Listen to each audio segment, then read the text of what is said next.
Welcome. Welcome to NUR 3445, Communication and Informatics. I'm honored to be your professor for this semester. My name is Stephanie Coleman Brochu. Welcome. I know you will find this course to be extremely helpful in your journey to become bachelor's prepared nurses. There's no area of healthcare and nursing practice that is not touched by communication and informatics. Both are key components of your current and future nursing practice. In this course, we will explore some skills and concepts related to being an effective communicator. We will also cover concepts and topics in informatics. I could easily spend 7 weeks on both subject matters, but we only have 7 weeks to cover both. This is a very packed class. One of the things that I'm going to encourage you to do, which will help you at the end of the semester when you write your final reflection paper, is to keep a weekly journal. Write down some of your observations and opportunities that you've had to reinforce your communication and information literacy skills. Relate that to how you have learned through the readings, videos, assignments, or other course material. Again, this will help you construct a well-written, well-thought-out final reflection paper. This is a 7-week class. We have 2 online meetings. I've sent links to those 2 online meetings. The links are also posted here on the main page of the class. If you are unable to make those 2 online meetings, please let me know. I realize that many of you have very busy lives. You're probably working, going to school. You may have other commitments, wife, mother, friend, daughter, son. I know that there are many things going on in your life. One of the things to be successful in this class, given that it's a very condensed semester, is time management. You need to develop good time management skills. Please review the website, familiarize yourself with navigating through the course. Be sure to review the assignments and the syllabus and the dates and the requirements.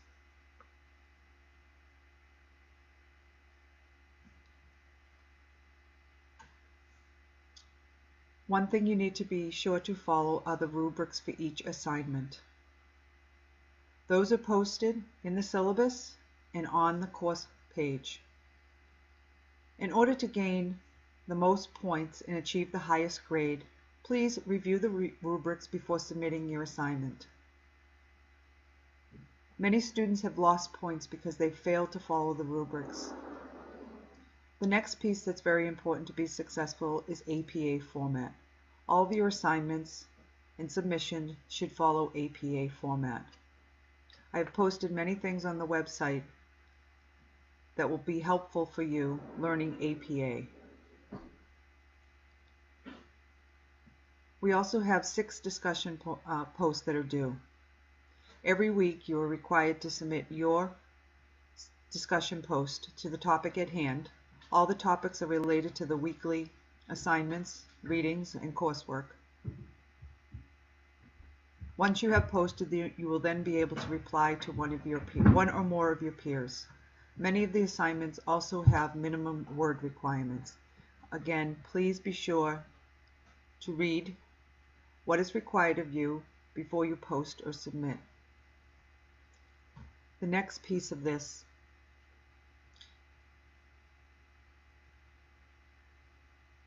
is your time management skills. One of the things I'm going to recommend that you do, we have 2 assignments, one with the IHI and one with the CDC. The IHI assignment is broken up into 2 submissions, 2 separate assignments. The IHI is the Institute for Healthcare Improvement, and the CDC is the Center for Disease Controls. I posted the instructions on how to create logins and passwords. I suggest that's one of the first things that you do in this class. Be sure to look at the due dates. Points will be lost if your assignment or discussion post or any type of coursework is late. So briefly, this is the main page.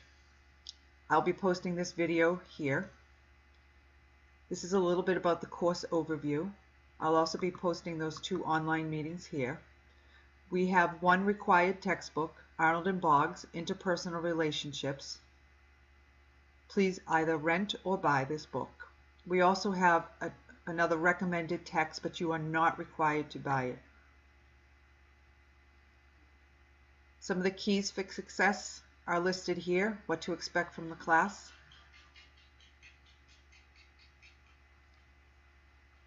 The 2 online meetings are listed here under announcements. I will also use the announcement section to post quick tips or reminders to the class. Your coursework is listed under coursework. This is the navigation pane here on the left-hand side. You can see we have a discussion post due. Your first one is due by the 16th. Here are the different assignments posted here under each week. I have taken many of the suggestions from students in previous semesters to add to this class. One of the things that was brought to my attention was making the assignments visible early in the semester. So I've taken that feedback and tried to make some productive, effective changes to this class. I encourage you at the end of the semester to submit your recommendations as well, both positive and negative feedback. Again, on the left-hand side are the different weekly assignments. Under the syllabus, you will find a snapshot of the syllabus. At the bottom of the page, you will also find a downloadable version. Under each week, you will find the unit summary, what the objectives are, basic concepts, supporting videos, and the different activities. Many handouts related to the readings and assignments will be listed here.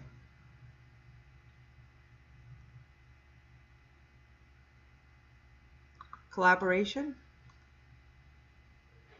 is where the discussion post will be, where you will put your initial post as well as where you will reply to your peers. Under week 1, under assignments for week 1, go to week 1, your first assignment, your first discussion board post is to submit an introduction and to respond to at least 2 of your students. From previous semesters, some common mistakes that students make is that they will put an opinion. I'm not looking for your opinion. I'm looking for you to assimilate the readings. Tell me how you can use this in your practice. I care more about you learning the content and the material and being able to apply it to your practice than I am for you to reiterate the content. If you reiterate what the content is and summarize it, you will lose points. When replying to your students, your peers, please be cognizant of your replies. Again, do not reiterate what they stated. In the discussion posts, you are allowed to submit your opinion as long as it is backed up. Another error is that students often put in references, but there's actually no citation within the body of work. Again, if you are putting a reference in according to APA standards, then there must be some kind of citation or paraphrase from that reference. In addition, limit the number of direct quotes that you use. In order to be able to tell that you're actually understanding and applying the material, if you're able to paraphrase and summarize key points rather than to use direct quotes, it shows me that you are comprehending the material.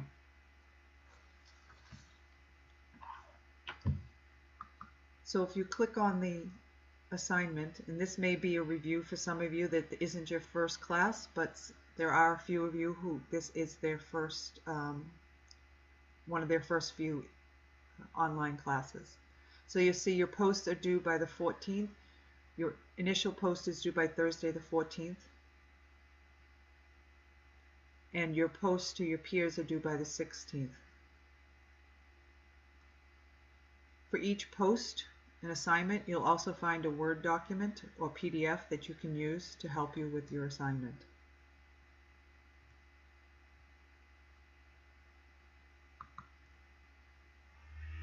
Please email me if you have any questions.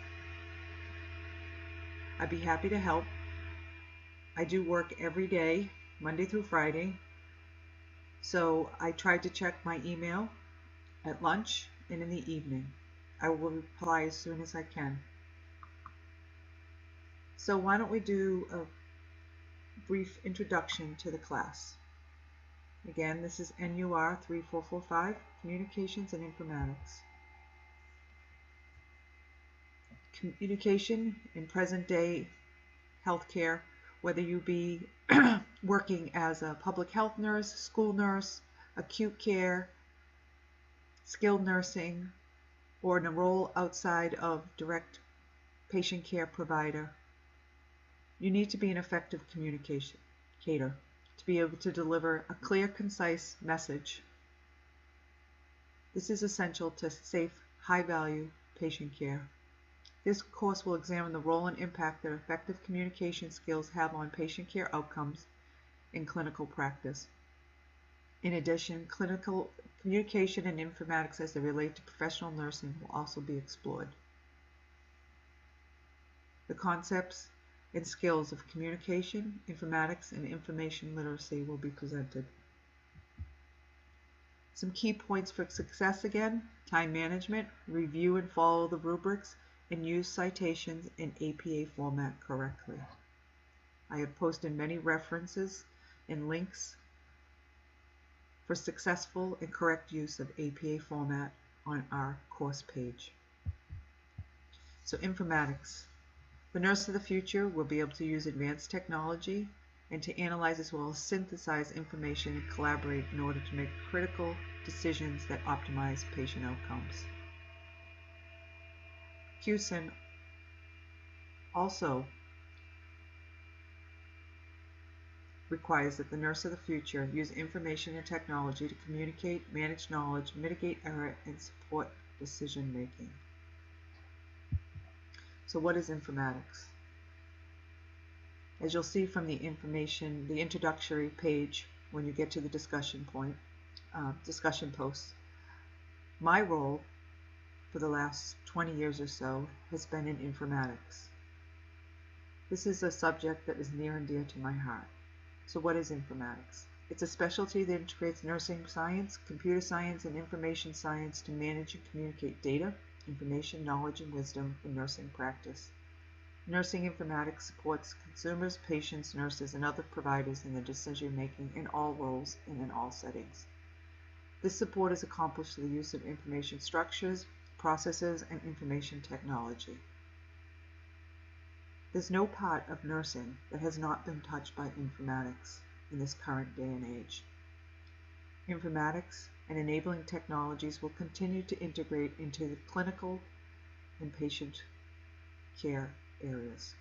The goal of nursing informatics is to optimize the health of populations, communities, families, and individuals by optimizing information management and communication. It was officially recognized as a specialty in 1992. So why is it so important? It allows the nurse to serve as a bridge between the clinical areas and the areas of technology. They also serve as a bridge to your patient, delivering high-value, safe care. It's also an essential competency of the nurse of the future. In all areas of healthcare, technology has had a fingerprint, whether it be with the EHR, a point-of-care device, communication devices, patient portals, apps, patient-generated health data, telemedicine, clinical decision support both for the patient side and the clinician side, and e-learning. Those are just some of the areas, some of the technologies that have touched nursing practice.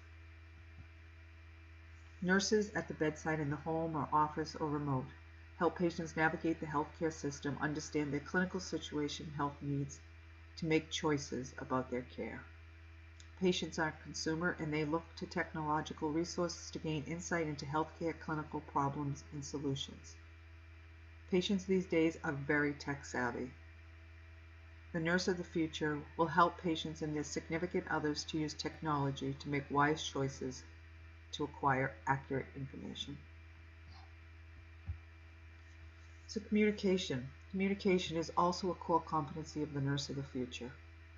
The nurse of the future will interact effectively with patients, families, colleagues, fostering mutual respect and shared decision-making to enhance patient satisfaction, health outcomes, and I would add population health.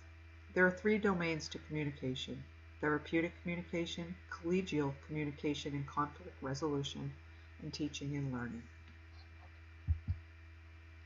Effective communication. It's a critical component of quality patient care. According to the Joint Commission, the second most frequently identified root cause of sentinel events in the U.S. is miscommunication. That was from 2017. Communication, according to the most recent Joint Commission alert I saw, which was from 2017, communication is still in the top 10 causes of patient harm. Communication is one of the top 10 safety concerns for patients every year for the last 5 years. Nurses are required to be effective communicators with patients, families, and members of the healthcare team. Breakdown in communication are responsible for increased costs, unsafe patient conditions, medication, and medical errors. Effective communication includes a self-awareness and assertiveness to advocate for the patient and for yourself in the healthcare environment. The key to effective communication is self-knowledge and the awareness and sensitivities to others. Leading organizations, including the World Health Organization, the Joint Commission, and CUSIN, endorsed using some kind of standardized format for handoff. That could be the SBAR, ISBAR, IPASS, Baton. There are many out there. The tool that is used is usually dependent upon the unit or organization. Barriers to communication. In healthcare, there are many, and they're frequent.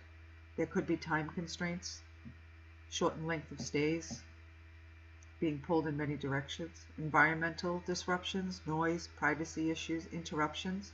The more technology we add, sometimes the more interruptions we create. Pain, fatigue, use of jargon, information overload, embarrassment and anxiety, whether it be through the healthcare provider's perspective or from the patient's perspective. Values and beliefs, inability to express feelings. That inability to express feelings could be because of embarrassment and anxiety, could be because of pain or fatigue. Or it could be that that person has barriers to communication. Fear of being rejected, high intensity, high workload on the healthcare team, and lack of skills or strategies for coping with difficult emotions, reactions, or questions. So I want to thank you, and I look forward to this semester with you.